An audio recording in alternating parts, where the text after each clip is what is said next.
Welcome back to LZ Rooster. Bobby, thank you for having us today.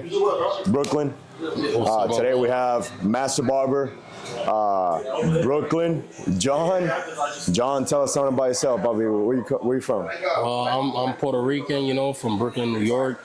I came to San Diego 10 years ago to box and see what the barber game got for me, and obviously the barber game took off, you know, and like I said, I've been doing this since I was 14 years old, and I started doing this just because, you know, I didn't want to be like everybody else in the neighborhood, like doing negative things, so I had to see a way out. So at 14, I'm glad that I had a vision, and it's finally coming in. That's good, Baba. So do you still box? I train, not on box, you know what I mean? Because I try to box, and every time there's always something that come in, you know, like a situation, a distraction. Not a distraction, there's always a bump on the road, you know, because it's never a distraction, it's always a bump on the road like everything else. So I feel like God has a plan, you know, and I'm like, when that time is ready, it's ready, because the skills are there. It's just, you got to respect, like, your craft, and I'm not giving it 100%, so I just train. I don't box no more, you know? Okay. There's a big difference with boxing and training. Absolutely. Because you're a boxer, you're competing, and then training, you're just training to be in shape. So it's two different avenues that people get lost and, you know, confused, not lost, they confused. Absolutely. When did you first start boxing? Like 2 years old. Maybe my father put gloves because he's a boxer, and my uncle's, and I started like 3 years old, you know? Okay. 2, 3. But it didn't take off till like 6. But I was on and off because I was like one of the oldest males in my family. Okay. So from the generation, so everything was on me, based off me. You know, I had to be the best at everything. So I kind of got tired of it. I was like, let me try baseball, which that worked out. I don't know, I'm a champion at everything I do, I think, because I give 100% to it. Okay. And if I'm going to do something, I'm going to give 100%. That's why, like, I told you, hey, let's do it at this time so we could give it 100%, you know? Absolutely. And if I'm going to be off, I'll tell you not an hour before, 2 or 3 hours prior, so you could be ahead of notice, you know? Hell yeah. You can do whatever you have to do, but I could never be like, hey, I'm a dust, you know, in the back. That's good, man. So you came here from New York. Yeah. How was that? You grew up in New York your entire life, or where'd you grow up? Well, I grew up in New York. You go to school, kindergarten, 5 years old. So from 1 through 4, I was in Puerto Rico most of my time. At 5, I came on my birthday September, so school starts in September in New York. In Puerto Rico, it starts August. So August of that, when I turned 5, was my birthday September. So August, I was 4, turning 5. I came to New York to start the school because I used to go with my grandmother back and forth, my mother's mother, and stay there. And I didn't even like America, you know, like United States. Okay. Because it was English. It was cold. I like you know, when you're raised in Puerto Rico, not that I was raised my entire life, but there's 4 or 5 years with your loved ones, you get used to certain habits, you know, the environment, like get empanadilla from the neighbor that sells it at Malta. You don't have that in New York. Now you got to go and change to a new environment. Absolutely. So you grew up from there on, from 5 years old, your entire rest of your life you were in New York. Yeah, from 5 to and I go back to Puerto Rico, like I said, every summer. Okay. In New York, the school finishes in New York in June 20, the last week of June, school finishes in New York. So I'll go from like that first, maybe the next day, it depends on what day it fell out, and I'll go to Puerto Rico to like the week of Labor Day. That's when school starts. After Labor Day, that day after, school starts in New York City. So that week before Labor Day, the last week of August, I'm back in New York to buy my clothes. I got you. To prepare my mother. You know, she's very strict with that. She was a young mother from Puerto Rico, so she has an old school way of raising us, like her kids, you know, which was us. So it was going to bed early, very strict, you know, have your everything. Like, I grew up with strict parents that gave me, you know, when I go to your house, I could be behind you, I got to ask you permission. You got to tell me, come inside, adelante, because I'm not walking in unless you tell me to. My mother told me that, you know. So there's certain habits that has a kid, and I'm like, oh, damn. My mom gave to me, and I'm like, oh, as a grown up, I'm like, oh, okay, now I see why she did that, because that's the way it works. Got you. So when did you start cutting hair? At 14. At 14. At 14, yup. What was that like? Like, what got you to cut hair? Well, I thought my dreams was to be an Olympic boxer for Sydney 2000, you know? So I was 15. I was 14, but, you know, you do the Olympics, and boxing is a curriculum, you know, like a program. Like, you got to go through local, then you go through little club shows, then you do national tournament. You win, like, the best tournament in your city or your region. Maybe your local city, then you go, like, regional, then you go maybe nationals. And then after nationals, you go Olympics. You know, it's a big process, a lot of wins. You have to do international wins. So I was like, you know what? 2000, the guys at the barbershop where I hanged out at, it was like in 99. Man, boxing is not a for sure thing. You need to have a plan B. You always here, learn how to cut. And I was like, no, I'm going to be a boxer. But I always liked to cut hair because as a kid, I used to cut my cousin's hair. I messed their hair up, my brothers too. I got my ass whooped for that, you know? Excuse my language, but yeah, I got punished and everything. I gave them my Halloween candy to give them a haircut. Was maybe big, like 3 years younger than me. And I was like, I'm going to give you the Halloween candy, let me cut your hair. And, you know, Puerto Ricans, we have a certain haircut that we like, that we grew up our children with, and my aunt, I messed his hair up. I went from a nice hair, straight hair to a spiky, so she was mad, and I messed up her son's hair, my cousin. So, you know, I knew I had a little love and passion for it. Then in wrestling, Leader-Barber beefcake, he used to cut people's hair. I did that to my sisters as a kid. I cut their hair off. So it might be something with me and the sisters and barbering that connect.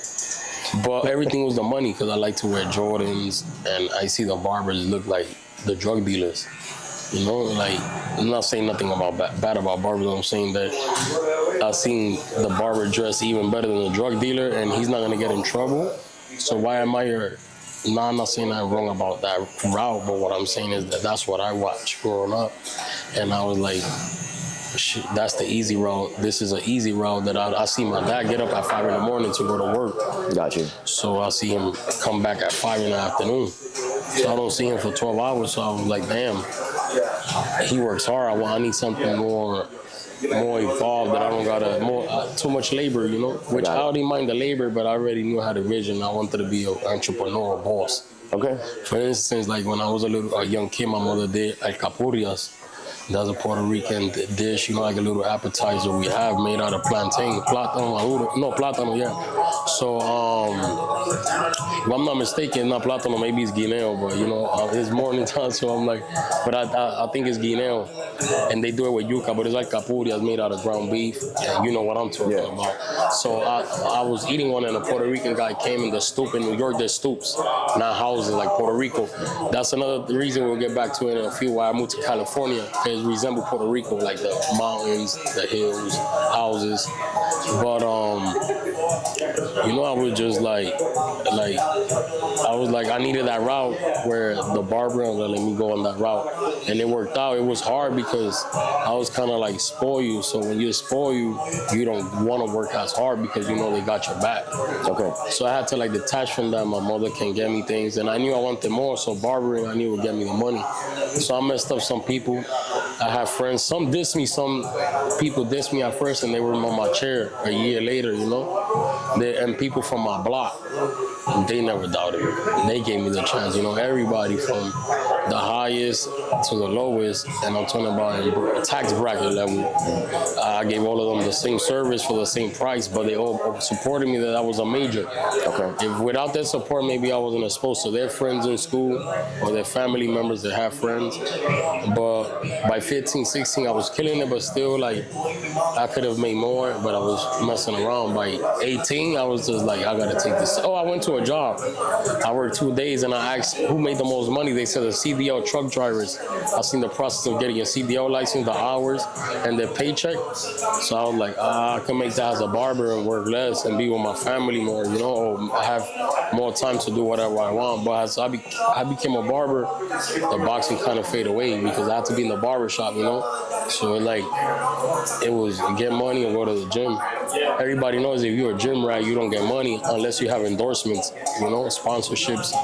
That's where you get your money as an athlete or a gym rat. You don't need to be an athlete. You could be in the gym focused. Anybody that's focused on whatever they do, like I said earlier, they're going to get a reward for it, and whatever you do. You could be the trash man. Like I said, you got to respect the trash man and the CEO the same way. And like I said, like trash man, make sure that everything's clean 100%. There's some people who don't even look into that. And his job is to make sure the neighborhood is clean, So you got to respect him. He makes sure everything's clean, and that's his job, Okay. And some people look down on that, and that's one of the major jobs in states that gives you a lot of benefits, Okay. So why are you looking down on somebody that got maybe better benefits than your health benefits, Absolutely. Or later on benefits like 401k better than any other person who look down towards like a trash man, Yeah. They're the ones who really, without them, this would be with a lot of bacteria and chemicals, For sure. So you started cutting hair. What brought you? You were still in New York. Yeah. How old were you when you left New York and you came here? 2013, so I was 28. I was 27, gonna be 28. Okay. What brought you to California? Well, I used to, like I said, the passion for boxing. So Puerto Rico and Mexico is a big rival in boxing.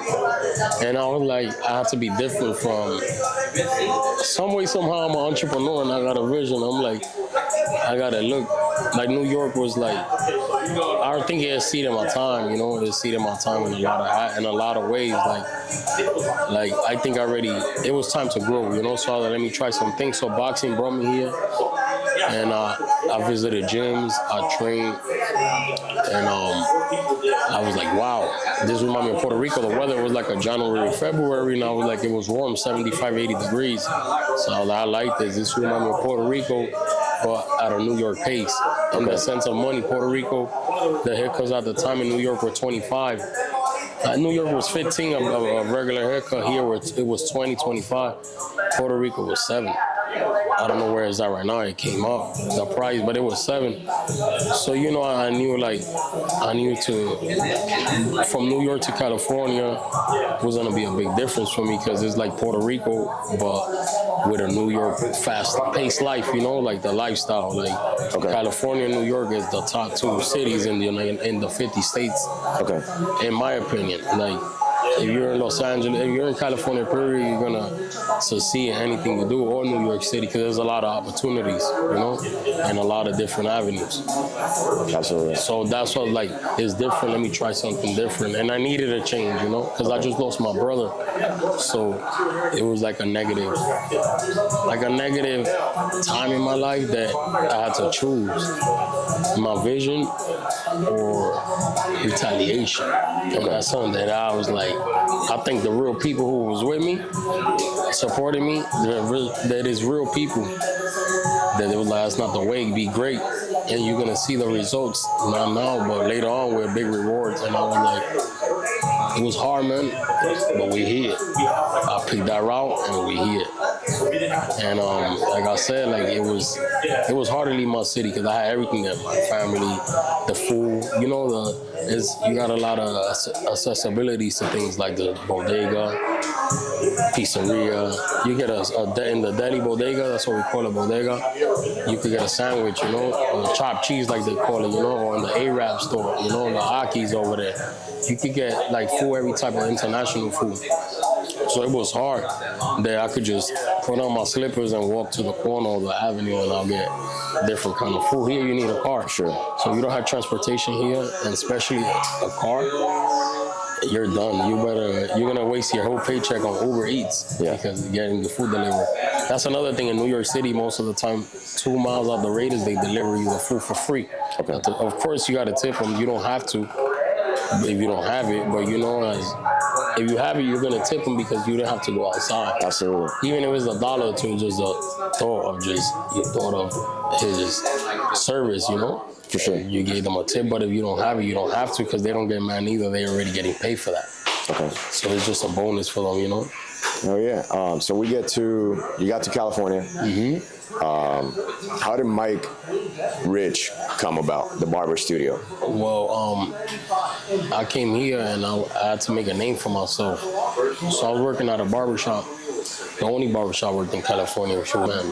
Okay. His name is, he goes by the barber name as Boss Man, and his name is Sergio, so he owns Fresh Up Barbershop. Okay. So I came here and I was like, when I came here, I was like, damn, I really like the environment. You know, it was a whole different environment. And when I came into the scene, I was just like, I needed to be known. Nobody knew me. It was that kid. So my boy, the manager at the time, when I came here, he didn't have a chair. So they got me the chair so I could come work, and they named me Brooklyn. And my name is John. Like, this is my T, John Blessings. Ray always call myself Blessings because I box and I cut hair, you know, and I'm good at both. So I call my brother used to tell me Bless Hands, right? So my brother, he used to tell me, like, a hair can make you feel rich. So he used to come to the barbershop every 2 or 3 days. My brother Mikey, that's my younger brother. That was he passed away. He was murdered. He didn't pass away natural cause, but he used to always come to the barbershop every 3 days to get a haircut or lineup. You know, I was Puerto Rican. I was Latinos, we like to be fresh. Yep. You know, especially New Yorkers. We like to, even if there's no hair, we think there's hair just to touch it, you know? So we like to look nice and clean, but my brother was one of a kind every 3 days, and I was like, yo, why you want to get a haircut? He's like, because when I'm having a bad day, a haircut make me feel rich, you know? Okay. Like, you could have the best outfit you have on, and if you don't have a haircut, you're gonna feel rough and dirty, you know? But if you have any basketball shorts, slippers, and a tank top, and a haircut, you feel rich and clean, you know? You feel like $1 million. A haircut change your whole demeanor, okay? You know? And anybody, a barbershop like a therapy for us men, like the beauty salon for women, you know? So he used to come there just to see me hang out. So he used to always tell me that. So when he passed away, like I told you earlier previously, I had to pick 2 routes, which were retaliation and I'm not here afraid to say it because anybody knows that went through that, traumatized, will tell you that retaliation is that route too. Yep. And I had to pick, but it was a quick think. Like, it was like, I had kids, I was like, am I gonna give my mother 2 times the pain? So when he passed away, my boy was like, yo, remember Mikey Rich, whatever. The day he died, I cut his hair that same night. That he passed away in the morning, but he was stabbed like around 1 o'clock in the morning. But that night before, Friday, I cut his hair. So, you know, like, I always thought, that stayed in my mind when he told me. So I was like, okay, cool. I was still with that slogan. All right, let me go with that. I came here to California with it. I did shirts. People supported me. But I had to dig deep. It wasn't an easy route. I wanted to go back home. And then, like, I had to do barber battles, okay, to get my name exposed out there, because it's like, imagine it's like us New Yorkers, when somebody an outsider come, he gotta pass the test, you know what I mean? And it's like, how I'll say it, here, it was different culture, different style of haircuts. You know, New York and California is 2 different cultures, 2 different style of haircuts. So I had to get used to the style here, adapt. Not get used to adapt, because it's all about adapting. So I learned in boxing how to adapt. And boxing played a big role in my life. It saved my life. I wouldn't not love boxing. And like I said earlier, the Mexican and Puerto Rican rival, I wanted to be good in boxing, so I wanted to see what the Mexicans had in store. In order to do that, you got to be surrounded with them. So that's what I did. I dared to be great. And not everybody can do that for free. When you already have your established life in a city, in a state, it's hard to do that. But I believe in myself. And I believe in God first. He got me. When there's bad days, I'm like, I know you got me. You know, I've been through worse days, and you got me. That I thought I would survive. So, when, like I said, I did barber battles. I got myself out there. It was a hard road because I lost my first 10 barber battles. Believe it or not, there's a lot of trophies. I won, belts, and I lost my first 10. A lot of people win their first. I lost my first 10 because I went in there. I'm a New Yorker. I didn't read instructions. Everything's about in school. I always tell my kids this because I was naive. And I thought, us Puerto Ricans, we swear we know it all from the island. So, you know what I'm talking about. Everything is there. All money in is there. So I felt like I didn't need to learn English or history or certain avenues until like as I got older. I was like, damn, this is what it was telling me, and I didn't pay attention. Now I'm paying attention as an adult when I should have done it as a kid. And I would have probably been more. You say that palabra desarrollado, more developed, you know. I would have developed myself, and I would have probably positioned myself in a better position than I am now. But like I said, it's God's time, God's plans, and He got me here. And a lot of people wish they would be in my shoes, and in a good way, you know, not that they in a good way. And there's a lot of hard work behind it that people don't see. And like right now, yo tenía un compromiso with you, you know. With this, and I was doing laundry, and I was like, I gotta get up early. I called them all. They was like 9:45, you know, with a little bit of sleep, but the time is money, but the grind don't stop, you know. There's a lot of things that we have to accomplish in life, goals. There's goals, you know, and with those goals, there's a lot of bumps in the road, and there's a lot of, it's like a ladder, there's a step every time, you know. So it's like, when I came to California, it was pretty easy because the barbershop worked with Sergio Fresh Up, that it was a good barbershop. It was one of the best that I worked in. I'll never knock it, you know, because I have my own now. That's one of the best I worked in. I give credit where it's due, whether I lose or I win, you know. I give the credit where it's due. But yes, that's one of the best barbershop I worked in. From the best one was the first one I worked in New York, Chicho's Barbershop. And then that one was the second, but because it was two different time. In Chicho was the 90s, 99, 2000, the millennium, when there was a lot of money before the 9/11 thing. You know, the money was a lot of fast money coming in. Everybody was making money in all the business. So, and I seen that, and I was like, wow, this barbershop remind me of that barbershop in the 90s, but it's 2013. Okay. There's gotta be gold. I gotta dig in. You know, it gave me like that barbershop assisted me with my craft. Even with the owner, you know, like he told me, look, this is how you win. Like I told you earlier, I didn't read instructions. Like I said, we from Puerto Rico, we swear we know it all. I didn't want you people to get lost. Like we swear we know it all, and I'm getting to that now. So he gave me the instruction how to win, him and other people, you know. So I give the credit where it's due.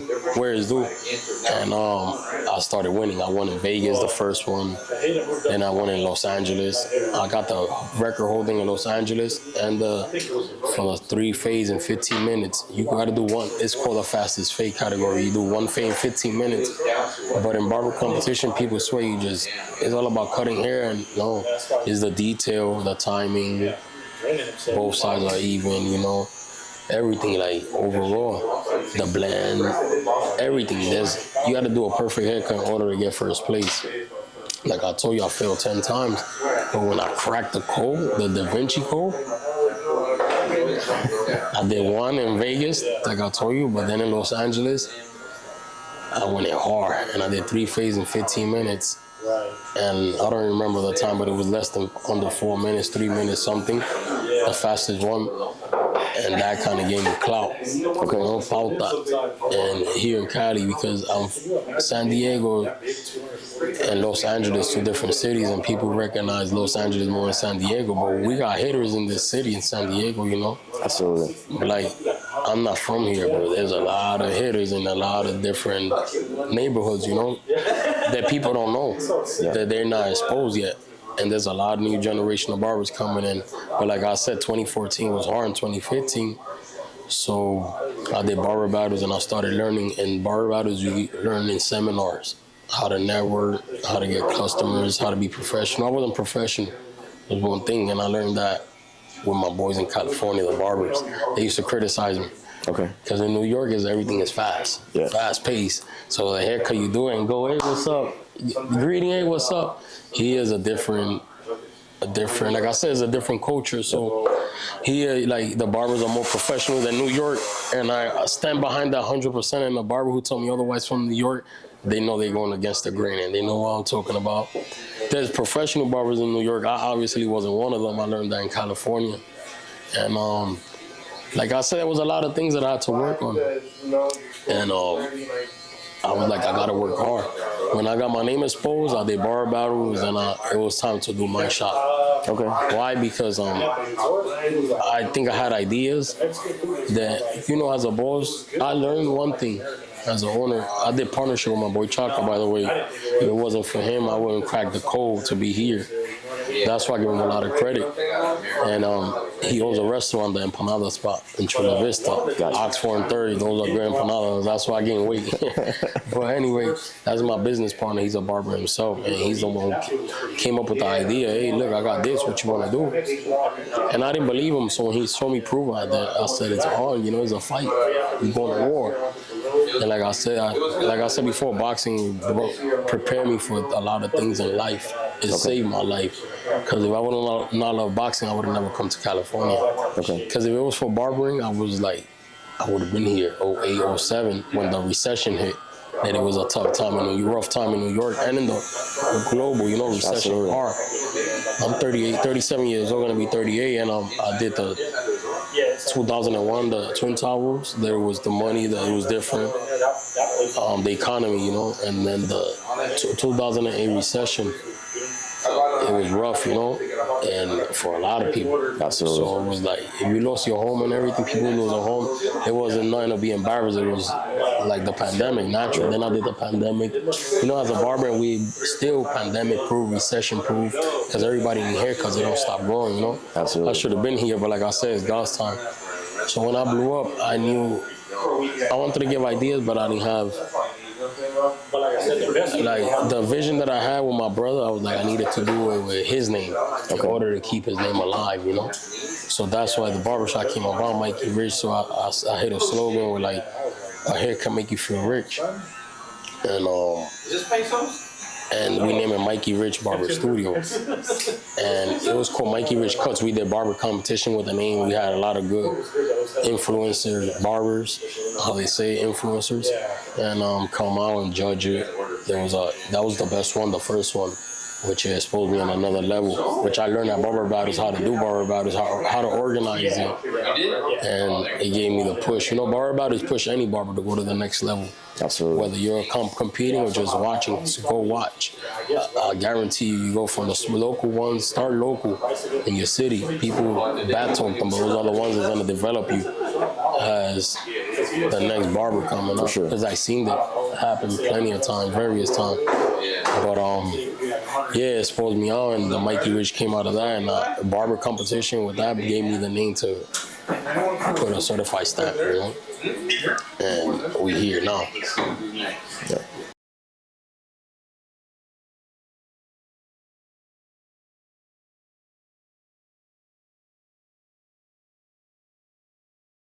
We're doing barber battles. You're getting your name out there. Mikey Rich Barber Studio starts up. And you talk about the pandemic. I want to talk about what we're sitting on. We got 1920s. 1920s, 1930 Kokens and TOA Kosh. These are vintage chairs, you know, that you could get anywhere from 500 or 1,000, but you gotta like remodel them. I got you. And the remodel could cost anywhere from 6,000 to 10,000, depending how detailed you go into the chair. Okay. And yeah, these are the first chairs I started with. They're the most comfortable as one. Like in the game, they don't break. And the chairs we had prior, it was 6 years with us. They didn't break. But we had to like, it was like the screws was breaking, so we had to do that.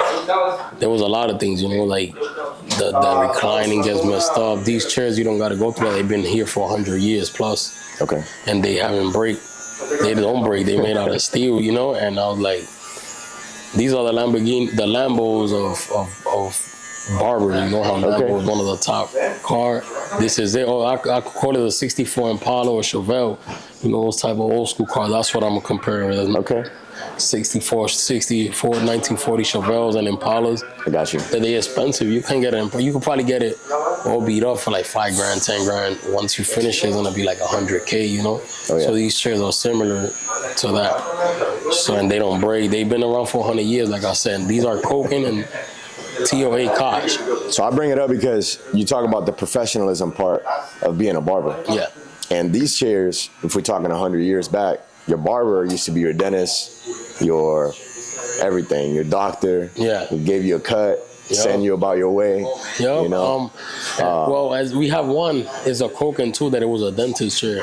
Okay. It's a dentist chair because it goes up the highest, you know, and I'll show you in the video that you could take a video of it so you can see the difference in both. It goes real high, and like I said, barbers with dentists too, and that chair is it has history, you know. That was a dentist chair, okay, but barber dentist chair, so they used it for both, you know. And these chairs recline all the way back, like the other chairs probably up to like go here. These go way back, like you can go to sleep on them. When they recline. So that particular one was a doctor's chairs in the back. My boy Spunkers have it, and it goes up real high. Okay. So when you're shaving, you don't need us down. You know, us barbers, we get like a hunchback for leaning down for the haircuts, and our posture. Like we get we get the beer bread, the stomach for eating and not working out.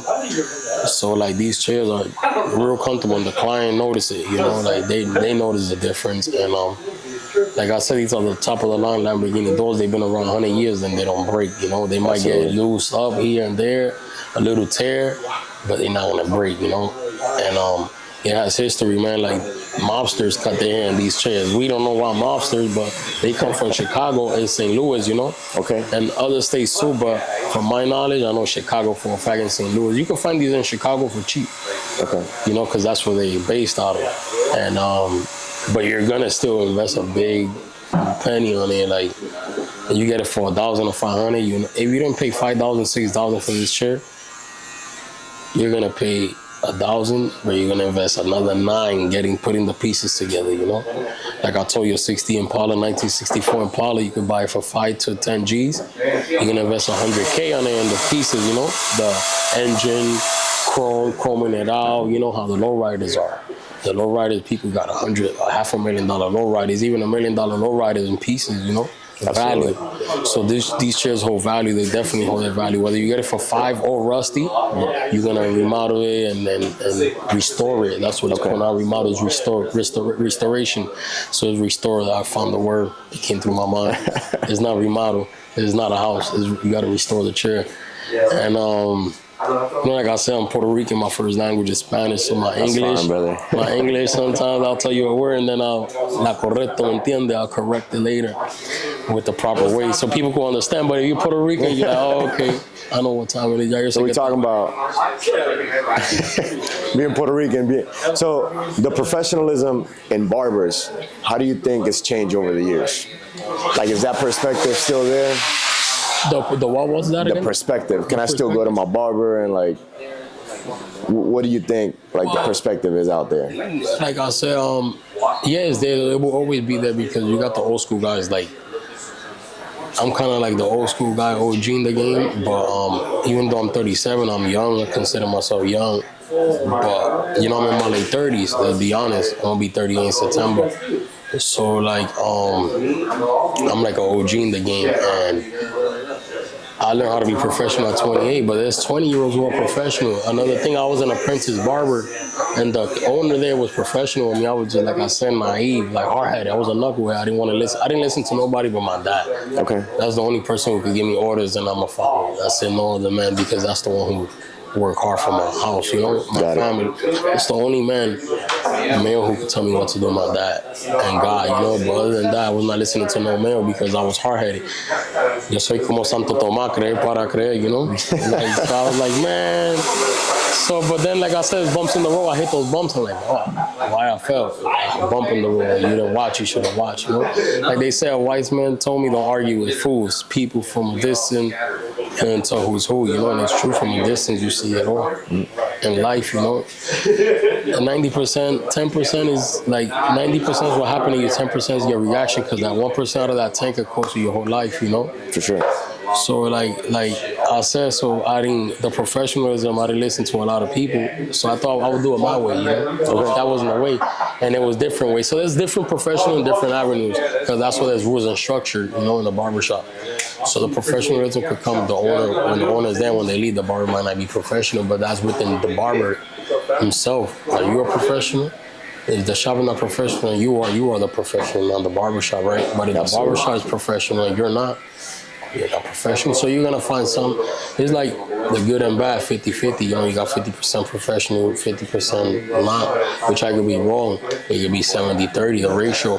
But you have professional barbers, and you are gonna find that, especially the OGs. You might not get it. You got OGs 50 years old still cutting hair. I want to be that OG. You know, that's the reason I came to this route. Okay. I want to, since I'm an OG, I like these, and this resemble me and it bring me memories. You know, like it motivated us here, the whole shop, these chairs. You know, because the barbers see the value and everything. You know, so these chairs kind of like brought a different side of the barbers. You know, Got you. Like to search for to be better. You know, Okay. And I see it, they see it. And it's great, you know, the investment was good. And in professionalism, like I said, you can find that, yes, you can. Because there's seminars. Back in the day, there wasn't seminar. Now there's seminars for that people should hire in big competition or hair shows, OG barbers to show professionalism, how it's done back in the days, you know, to compare to now. You know, like an OG barber told me, don't worry about the pandemic. I went through that. He was like 90-something years old, you know. And he told me that I'll be good, you know. I was like, okay, I'll be all right, you know. But it was hard in the pandemic. I didn't cut hair for like 6 months. Okay. Scared, you know, afraid for my family because I'm not afraid to die. I'm not afraid of death. That's if you're born to die, you know. We're born here, we come to this earth. We sunrise, we sunset. So I'm not afraid to die, but I'm afraid to leave my family behind with no guidance or no legacy that like, oh, I did this. That's what I do it for, and that's why I go extra hard. Absolutely. So I could leave them that. And the only way I could do it is be professional and show, because if I'm not professional, they follow me. And they're not going to be professional. But yeah, you can hear, you're going to find that. If you don't, we check them real quick, you know? So you're going to find shops like that. And I don't want to talk about shops because everybody runs their shop different, with different rules, different structure. But sometimes professionalism could make it boring. Like in some avenues, like some people just like TVs, no music. Okay. You know, we like to play all type of music. Yeah. But with no no curses, you know, like we like it to be clean, the music, out of respect out of the kids and the mothers, you know. When you like to go to the barbershop with your mother, grandmother, and they talking about, you know, bad stuff, violence, and sure. What type of message we sending out to the kids that look up to us in the barbershop, like be a gangster through music, because they learn like that. Oh yeah. Like music is a big inspiration, you know. So the kids start becoming, they grow up in barbershop. See kids grow up like that. I cut in 2013, and 10 years later they were 5, 2013, now they 15, or they were 10, now they 20. They real estate guys, you know. And I'm like, wow, I seen them young. You mentioned something I like. I don't want to lose this thought. Wow. So, growing up in Puerto Rico and visiting New York, I was opposite to you. I grew up in Puerto Rico. I visited New York in the summers and the winters. And visiting and doing all that stuff, like you said, being a kid and going to a barbershop by yourself was like, you felt like you were grown. You know? You know, so, you got your cut, like, damn. You just walk down the block and you're like, hell yeah, I just got my cut. That's a really good thing you bring up, because you mentioned the music and everything, the atmosphere that you create. And you certainly have an impact on those kids, because I remember almost every single barber I've ever gotten a cut from, you know, good and bad. But definitely having that experience to go by myself or with like my older cousin or whatever the case may be, and come back with a cut was like, hell yeah, I'm grown. You know? Yeah, man. Like, so the barber definitely has an impact in those people that they sit in the chair, no matter what they do, you know. Yeah, like a barber is like the first people that motivate you to look up to in the neighborhood. Like the barber is plugged up. Like the barber will help you. You need help financially, or he'll have somebody back that will back them up financially to help you, you know. But there's a lot of things like the barber in the neighborhood is very important, because he keeps the neighborhood good. You know what I mean? Like, like, you know, your grandfather went to a barbershop, he took you there. You're going to continue going as a grown man and take your kids, the next generation, you know? So I like seeing shops like that. So that's why these came about, again, because it reminded me as a kid, you know? I used to go to the barbershop, these were the chairs, you know? And and it's just like wow, like the barber game is sweet. You know what I mean? And we like kids look up to us. They want to be barbers. You know how many kids I know that ask me about barber school? Now they good barbers, established barbers. You know, not only good, established, they could pay their own rent, or help their mom. I always tell the young kids that barbers, help your mom. Don't leave your mom because you're trying to be independent, but how about the person that gave you guidance? They might not need your help, but it's a good lift for them for you to help them. Because look, I tell them like this: you're a barber, you paying the rent right now is $2,000. Why not give your mom half, $1,000? Even if her rent is $500, and you know what's the rent will cost you, give her half, $1,000. But your clothes are washed, you have food. You know, ain't nothing like being home with mommy. Yeah, you want to be independent and leave, but sometimes you need that help. And with helping her, you're not paying the double rent. You can save money, you know. And barbers, we like to waste our money, cash, you know. And like, I get it, we get it fast, but if you stay with your mom for like till you're ready to move out, financially stable, I recommend anybody. If you don't have a family, you know, like you're a single young man and you're a barber, going to barber school, stay with your mom, help her if you have it financially, but don't go leave your mom behind to go independent because it's gonna cost you a triple. Not only the rent, now you gotta pay other things. Time is money, and you gotta go wash clothes, this and that. Mommy is still gonna wash clothes for her, so she's gonna wash yours too, you know? You don't gotta pay her for that, but at least help her out. And I recommend that 100%. Absolutely. When we look around the barbershop and we see the boys put in the work, I see a lot of sports references. I see hip hop, artists all over. So from your name, from the barbershop name, from you as a barber, what's been like the highest like celebrity or someone you've cut the hair? Like what is that experience like? Because now your name is out there. Yeah, celebrity, it depends because like I said, we're in different cultures. So celebrity in what way? Athlete-wise or known-wise? Okay. Like what celebrity you trying to say? Like athlete or known, like publicity-wise? Let's talk known athlete, because I know you used to cut the Chargers. Yeah. Well, when Mike you first Tolbert, got here. I cut a couple of Chargers, but like I said, I got to give Sergio the credit. Like I'm a person who I give people credit, like whether you like it or not. But he was cutting the Chargers. He had the game on lock. Okay. And he taught me. He like, you're gonna get your chance and you're gonna blow up. He told me. He's not. You know, he told me when you get your chance, make sure you don't fumble. Because so I had my Charger. He even I think sent me one or plugged me to various, and they came because of him because he made the impact. Got it. And so you mentioned Tolbert. When I got him, we became cool through boxing gym. Okay. You understand? We had the same strength and conditioning coaches that we always in the same gym. So that's why your net worth is your net worth. He became my business partner. Absolutely. You know, like barbers don't talk about like credit, stuff like that, things that I didn't have back then. Because I didn't think of it. I was money, I had cash, I'm making and spending. I didn't think of credit. Okay. I actually messed up my credit. So he came in and helped us, you know, in a lot of avenues. So I showed them a business model, and like I said, my boy Chaka showed me and I showed them. If he wanted to get down, if he wasn't, then it was still gonna get made. But that was like a lift with people knew him. He was a Charger, San Diego. He played for the San Diego Chargers. And he beast those seasons that he was here. Went to the Super Bowl, Pro Bowl, 3-time Pro Bowl. If I'm not mistaken. He says it there, but man, something like that. He was in Super Bowl 50. You know, went to the Super Bowl. A great athlete, a hell of a human being. My brother. Okay. You know, that's why in this barbershop, 3 different cultures. We have Puerto Rican owner, Mexican owner. Chaka's Mexican. I'm Puerto Rican, and you know he's African American. So you know, we 3 different cultures. So racism is not there. Whether you try to say, oh, that part, we got that. For sure. That part is here. the other part is here. So that's why it's 30 different worlds, and we want to evolve worldwide. That's the motto, go worldwide with Absolutely. Because that's me. I work with everybody. So he gave me a lift. So when I moved here, he came. He's always accessible to if he don't have family things or like football to come on do for the shop. If it wasn't for him, there wouldn't be no Mikey Rich. With that, I say it all.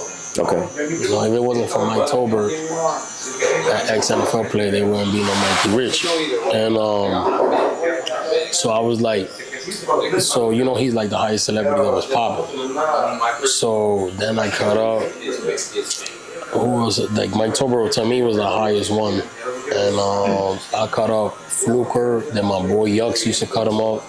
And he kind of like assists me. Go to Brooklyn. I'm not available. Go to my boy Yucks. Shout out to Barber Yucks. He assists me to DJ Fluker. At the time, he was a Charger. And what about boxers? Boxers, I cut boxers, and I had a chance to cut high profile one. But the best one was Andy Ruiz Jr. Okay. The first Mexican heavyweight champion. Like I told you, boxing got me here. And Mexico, the style, I wanted to see what it is, and I cut. I knew Andy was gonna win that fight because I was because you cut his hair. No, I didn't know him. I didn't know him. Maybe through the amateur program, we could have known each other through tournaments, but obviously it wasn't like that. We didn't meet. Okay. Like that until years later. And I had this is California, Mexicali's from here. I had a lot of friends that knew him. So I was like, yo, he's gonna win. He's gonna win. Anthony Joshua, Olympic gold medalist from London, but anybody knows that Mexican and Puerto Rican boxing and African American. Floyd Mayweather, Miguel Cotto, the best Mexican fighter is Andy Ruiz Jr. Why? Because it's heavyweight. That's one punch can knock out the game. That's the Mike Tyson of the Mexicans. You know what I mean?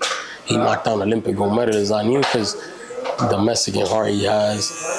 The Mexican culture of boxing. I was like, he's gonna beat him. Like I already knew he was gonna destroy him. Like his name is the Destroyer, and that's before I met him. So he needed a haircut in the pandemic, and I was in New York. Okay. And I was gonna stay in New York, and son told me go back to California. I was gonna drop all this and leave the barbershop because of the pandemic. We were closed the whole year. 2020, we only opened in July, and if I'm not mistaken, September for 2 weeks out of those months. 2 weeks. So I was gonna stay in New York because everything was open. But I was like, let me wait. So the call came. I was in Fashion Valley. I always have my clippers in my car. Or I'm always close by. And that day, I took in I was in Fashion Valley in the Gucci store, and I got the quarter calling, so I thought it was a lie. But when my homie called me, he don't lie. That's one thing. My plug, he know who he is. I called him. He's the El Rey del West. You know what I mean? He know who he is. El Dinámico, and when that call came in on the rear, I'm like, okay, yeah, I got him. I got the clippers here. I pulled up 30 minutes. I pulled up, and we clicked with boxing. I went as a barber, not a fan. I didn't want to put video. I asked him for it later. Yeah. Because as a celebrity, they human beings. They get tired. Absolutely. They're not robots. But celebrities work harder than us because they got commitments they got to do. They have things that they really got to commit to. Contracts, that they got to. If they don't commit to that, they get sued. For sure. For brief of contract, So they got their job is real hard. So I try not to put a camera or whatever, but we clicked. So I got the first video, and he liked my haircut, so he called me. He got a lot of cousins as barbers, so they cut their hair too. But in San Diego, I'm his barber. When he's a Mexicali, he got his cousins in LA, but here in San Diego, I became his barber officially, So I think he's the highest profile in boxing, Boxing, and I cut a Maurice Hooker or WBO junior middleweight champion. He came to the barbershop. That another boxer, like I said, on those boxers, he brought me him. He like, hey, that's my boy Shop, my boy Brandon Cruz. He's a professional boxer, Mexican, and from San Diego. And he brought me the champ, Maurice Hooker here. And Phil Davis, Mr. Wonderful from Bellator, come here. Like heavyweight. Couple of dudes, NFL wise, they came here. What's Beef? Keith Smith, my homie, he came here, couple of people. There's a lot of weight trainers too. Like Mr. Olympias came here. I didn't know him. My homies that go to the gym. Yo, your boy, this guy was in the shop. I don't know, you know. Like that's not my field. I don't. Okay. I go to the gym, but I don't be into like who got the biggest muscles, the obliques. I know the muscle, but I'm not into looking who's competition level. You know, that's not my. It never attracted me. So, but you know, in the gym you get a lot of network. So, like I was like what Brandon I met in the gym and everybody, and they assist me to like their boys. You know, if they have ties to like champions, my boy's a barber, and they send me him. And even like reggaeton artists, they hit me up when they're in the town. They always hit me up. I cut up Farruko. I just cut up Randy from Joely Randy. They always hit me up. I cut up Farruko.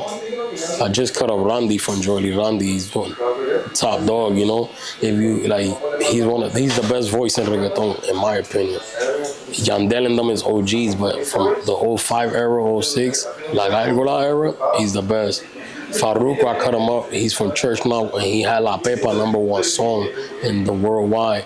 I cut his hair, and he was so humble. He was so humble, Farruko. Like they all humble. They all humble because, like I said, they're human beings. They all humble. They just not. Everybody is mad, right, and annoyed when they tired. They human beings, you know. So. Oh yeah. Why? They made them. They didn't hit you or whatever. Why you gonna say they cocky? You know, they have a life or they going late anywhere. You know, they late. So he was like, so you know, like some people think that celebrities are cocky and they real humble. So Farruko, then he was a church guy. He's in church now, and I had him with the #1 song. Who else I cut up?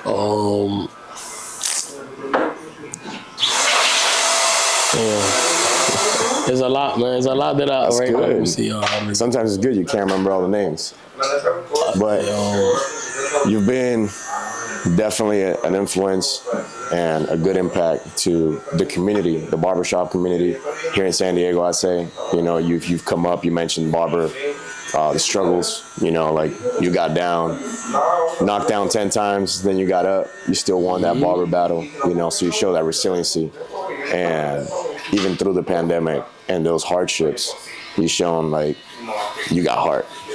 You know. So sometimes that's even harder to teach. Like you can teach somebody to do something and do a job. You can't teach them to care about that job. Definitely. And you definitely have that, brother. So I want to say thank you for having us today. Thank you. Thank you for opening like the shop for us.